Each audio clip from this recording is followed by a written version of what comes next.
When you grow up like relying on public and available services, you kind of get a sense and a feel for what the community needs and what barriers to access are.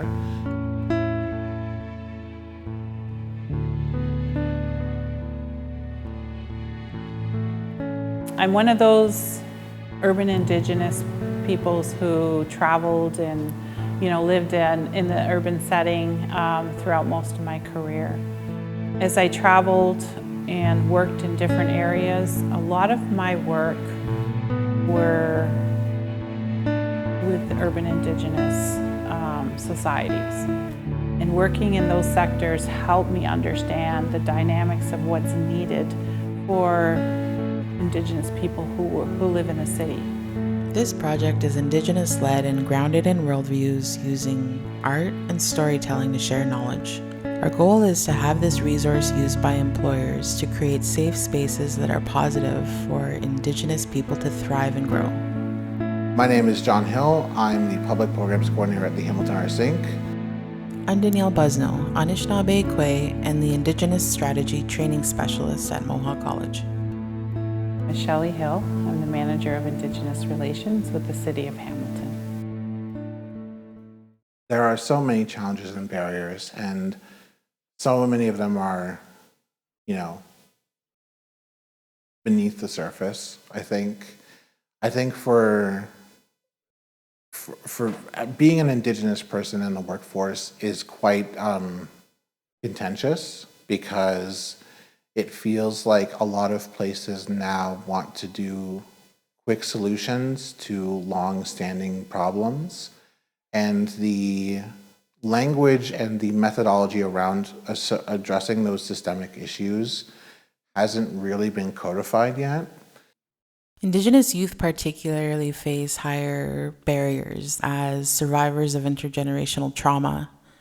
So what responsibility do employers and community organizations have to make these spaces safe and welcoming, and to offer opportunities for growth and development?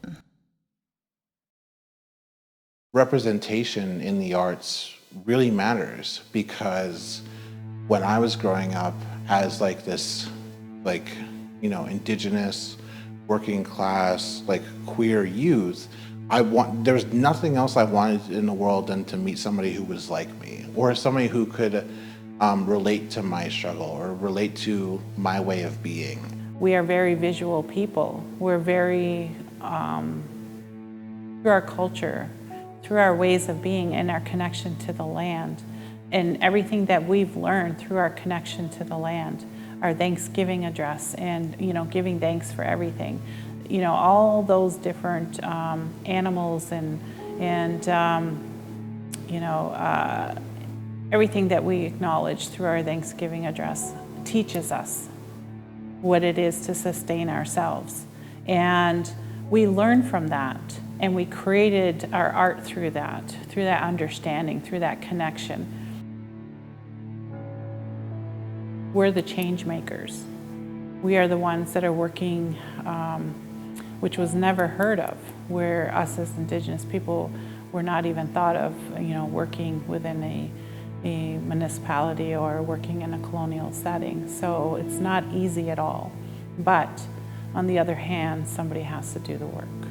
It's really important to be able to provide opportunities for young people to be who they are unapologetically, and to feel the support and the love and the warmth from community that maybe their parents didn't face, or their grandparents. We all have the opportunity to make the world a better place. And what's your role in it? How are you creating change? My long-term goal in life is to see a world where people can take care of each other and are not impeded by a lack of resources to do so. I would like to see more people encompass a worldview where they see each other as a collective, and that they see all of humanity as a collective that is meant to strive together. My hope is that this will continue. So sort of setting the groundwork for those in the future, for our Indigenous people to take over. That's kind of you know, because that's what keeps me going.